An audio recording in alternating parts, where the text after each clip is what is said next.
my grandpa was in the Air Force, so they moved around a lot. In late '64, when JFK was killed, they moved to Lincoln, Nebraska, into a house that was the Air Force's last option. So this house was in the middle of like a swamp area, um, being prepared to move, so it wasn't very stable due to the foundation being lifted and set back down, where it was all slime. So it was sinking a little bit. My grandpa, being a young Baptist preacher, had a large Christian family. They kind of feared nothing because they had God on their side and had many friends within the church and a large friend group. Shortly after they moved, Grandpa went back to active duty, and Grandma was left alone with her first four babies, including my dad, being the youngest of the four, which later became 8 kids. Uh, right after Grandpa left, Grandma had gotten the kids to bed and climbed into bed herself with a book. Shortly after she began reading, she heard music in the kitchen.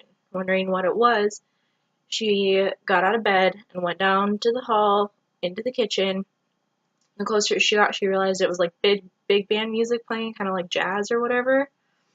Uh, when she turned the corner to the kitchen, the music stopped. She checked the old transistor radio to see if it was on.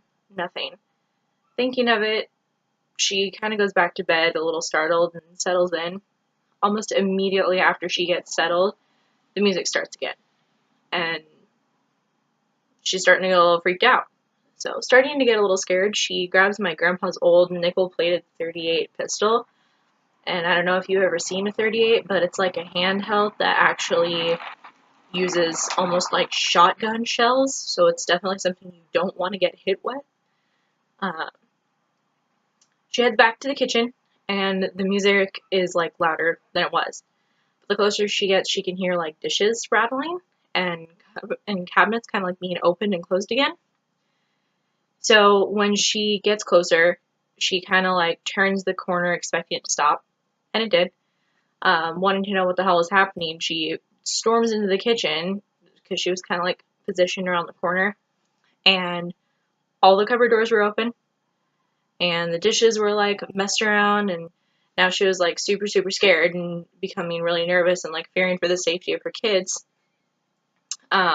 Swallowing her fear, she closed all the cabinet doors and triple checked the locks and like windows and stuff, making sure that nobody could get into the house, and she goes back upstairs and calls the police. Waiting for the police to come, the music started up, this time at a little bit of a lower volume, she claims. I totally just forgot what I was going to say. So she hears the dishes rattling and everything, and the music is playing. She can, like, hear stuff in the kitchen being, like, scraped across the floor and, like, moved around. So she bolts down the hallway and, like, turns around and into the kitchen. The chairs were moved around. The table was, like, on the other side of the room. All the cabinet doors were closed, but all the dishes had been moved onto the counter, and the big man music was done. It had stopped. A few minutes later, the police arrived. They brought in the canine unit and like 4 other cops because it's the preacher's wife. They don't want to skimp out for fear of George, my grandpa, bringing down holy wrath on them. So uh, when the cops showed up, the sheriff actually knew my grandparents from church. So he sat down and told all the other cops to leave after they found absolutely nothing on the property and nothing in the house.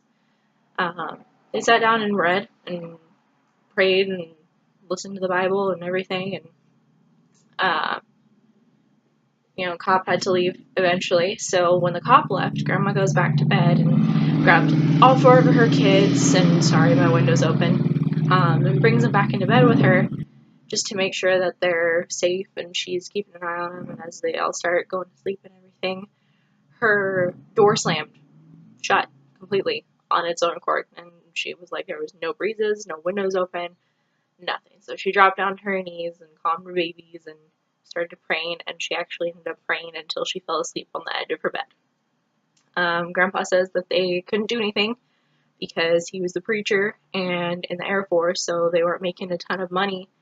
So they kind of just waited it out and prayed and put up with it while they were there, but Apparently my grandparents lived in a haunted house. So there's my little narrative there.